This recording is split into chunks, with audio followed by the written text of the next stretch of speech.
Hi, this is Jack Stanley, and I want to talk about a lot of things here. Now, I want to call this truth.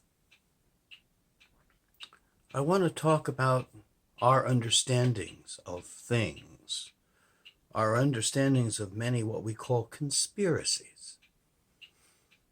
You know, years ago, lots of people would speak of conspiracies. 100 years ago, they spoke of conspiracies. That was common thought. People would sit there and say, I disagree with this. But the whole term conspiracy theorist is a relatively new term. You see, in 1963, November 22nd, John F. Kennedy was assassinated. Shortly afterwards was formed the Warren Commission. And the Warren Commission went through all of the data, went through all of the evidence. Oddly enough, they didn't see half of it. And I, of course, as I've mentioned before, I interviewed the last surviving member of the Warren Commission. And that was President Gerald Ford. And I remember he looked me in the eye and said, I agree with what the Warren Commission stated. He said, I can't find evidence to counter the facts of many of the issues with the Warren Commission. He said, obviously, there are a few things that are wrong. He said that with all sincerity. I had challenged the Warren Commission before, and so I said, well, maybe I am incorrect on this. Maybe, just maybe, I am not looking at things. So I went and restudied everything because the president had told me that. And in my research, of course, I discovered that to make the entire Warren Commission work and the assassination and the single gun theory work, you had to have a shot that went through Kennedy, the back of the neck, out to the front of the neck, into Connolly, through Connolly, into his wrist, shatter his wrist, and go into his thigh. The magic bullet. Now, that would only work if the wounds were lined up correctly. Who changed the point of the wounds in the Warren Commission? Gerald Ford. That was pretty shattering, to tell you the truth. And it convinced me at that point that truly, I guess I am somewhat of a conspiracy theorist. And I kind of wear that badge with honor. You see, the whole idea of conspiracy theorists was dealing with that Warren Commission. And if you didn't agree with it, the CIA started calling people conspiracy theorists. Now, the person that they were aiming this at, first off, was, what was his name? Mark Lane, because he did this rush to judgment shortly after the assassination. And what was interesting about it is the fact that they used the term conspiracy theorist to say wacko, nutcase. And it was basically an armed word that has been used to the present day to describe anyone who disagrees with the official narrative. Now, of course, with John F. Kennedy, we know he was not shot by one gun. A bolt-action rifle.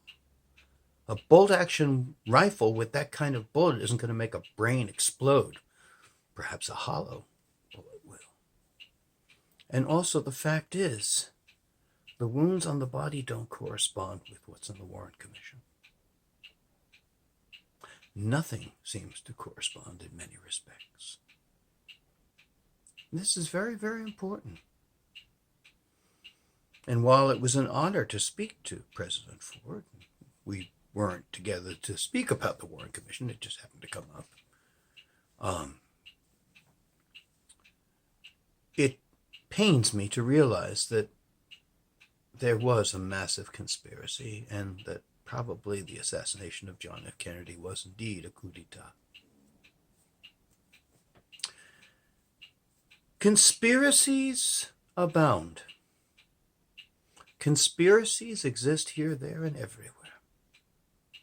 There are problems all over the world. There are wars all over the world. There are wars going on all over the world that we have no idea are going on. There are so many things going on in this world that we have no idea about. And when we seem to question, when we seem to look at things, people say, well, that's a conspiracy theorist. Let's take a look at 9/11. Now, I saw it. I watched 9/11 take place, at least in New York. I watched the burning buildings. I watched them go down. I watched one tower go, and then the second tower go shortly after, in the same fashion. Free fall from planes that hit. And they said, because of the jet fuel. What is jet fuel? Does anybody know? It's kerosene, basically. Now, we're talking about massive buildings. Yeah, I can understand kerosene in one small area, melting steel. But how does a building go free fall all the way down from kerosene? Kerosene is not hot enough. It doesn't burn hot enough and for long enough. Because you have to understand, in a situation where it's sprayed, because that's what happens when the plane explodes, if indeed it was a plane, that a normal airliner, it sprays and it combusts and explodes and then it's gone. Take a look at the color of the fire coming out. It's not the color of red hot. A lot of the color of the fire is the fire that's starved of oxygen. It's not hot enough. Yet they go straight down. And then let's look at building number 7. Didn't get hit by a plane. And yet it free fell too. And you know, there's arguments saying, well, the design of the Twin Towers was very, very different because it was structurally strong on the outside and not as strong on the inside. Okay, I'll take that argument, all right, and say, okay, 2 planes hit, they went down. That doesn't explain building number 7, which was built in a conventional steel style. And yet it free fell. That's impossible unless it is aided. Look at the Pentagon. Look at the hole supposedly a plane did. Look for the marks from the wings. There aren't any. And supposedly an individual that couldn't fly a Cessna was able to fly an airliner at 400 miles an hour, 20 feet above the ground, hitting poles, touching trees, and then going right in exactly where all the accountants were. Only there. This was the more difficult place, and all the accountants were there. They were gone. Where are the bodies? Where are all the passengers? You ever think about that? Where are these titanium engines? Where are all the parts, the seat, everything? This is massive. When you have a plane crash, it's massive. The pieces are everywhere. And of course, lastly, what, 93? Flight 93 in Shanksville? Hardly any wreckage. Little hole. No tail. No seats. No bodies. I've seen it all. I've read it, and they say, "Oh, we've had peace." Did you notice the footage of all the various funerals for the people that were lost? Do we have a place of homage to go to where they're buried? Nothing much at all. You don't hear about any of this stuff. We are told to accept it. So I'm a conspiracy theorist, yeah, and proud of it, because I like to think. And if you think that buildings can go down free fall from being hit by a plane, or if you think that a building can go down free fall without being hit by a plane, or that a 757 can go through 5 sections of a building that was designed to handle all kinds of bombs. The Pentagon was built. It's layered inside. And supposedly this plane was able to go all the way through. It's aluminum. You ever take an aluminum can? That's pretty much what you have. And when you have a plane crash, and take a look at footage of plane crashes, you'll see all over the place pieces, bodies, body parts. And why were there all kinds of crash sites like 8 miles away from Shanksville that no one seems to want to talk about?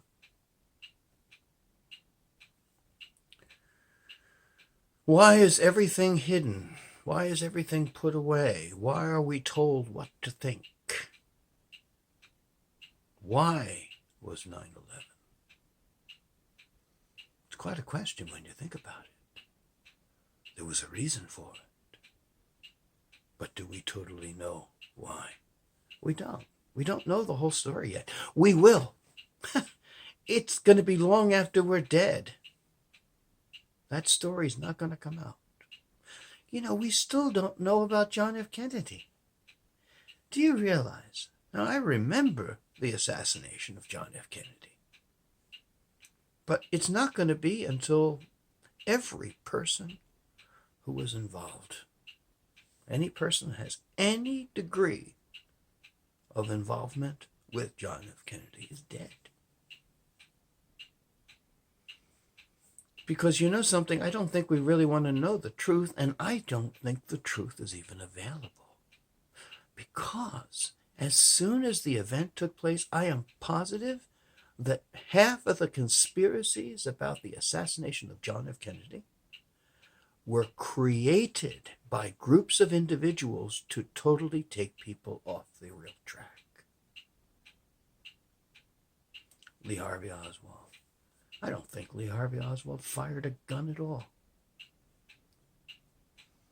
It's just too many questions. That event and an event that took place 38 years later in November as well. November seems to be the month of conspiracy. There's so many different things about those 2 conspiracies, and that's just 2. There are hundreds of them. There are conspiracies that exist that we don't even know are conspiracies. But the Kennedy assassination, for which there are holes everywhere, and to a degree the Robert Kennedy assassination by Sirhan Sirhan, which really presents a problem since he had a 6-shot handgun, and there were 9 bullet holes, which really hurts things. And also Robert Kennedy was shot right behind the ear, and he was facing Sirhan. That's interesting as well. Just happened to think of a lot of this and wondering about a lot of it. It's really kind of scary, really kind of frightening that this could actually be pulled off, and that the lives of so many can be wiped out. That is the truth. That's the frightening truth. So when you look at many of these events, look deeper. So many people support them because they're told to support them. They don't research it. They don't look at things. Study it. Study what engineers, what architects, there's thousands of people who sit there and say, this is bogus nonsense with 9/11. How many steel structures collapse after a fire? 3 in our history. Building tower number 1, tower number 2, and building number 7. Japan, there were massive fires on skyscrapers. And I believe in many other cities, they burned in London, they burned for a day, and the steel didn't all come crashing down. Free fall. Just think, maybe you're a conspiracy theorist too. And to be perfectly honest, it's a good thing to be. Because it means you think. You're not a mindless robot. And we've got a lot of mindless robots in this world today. Thank you.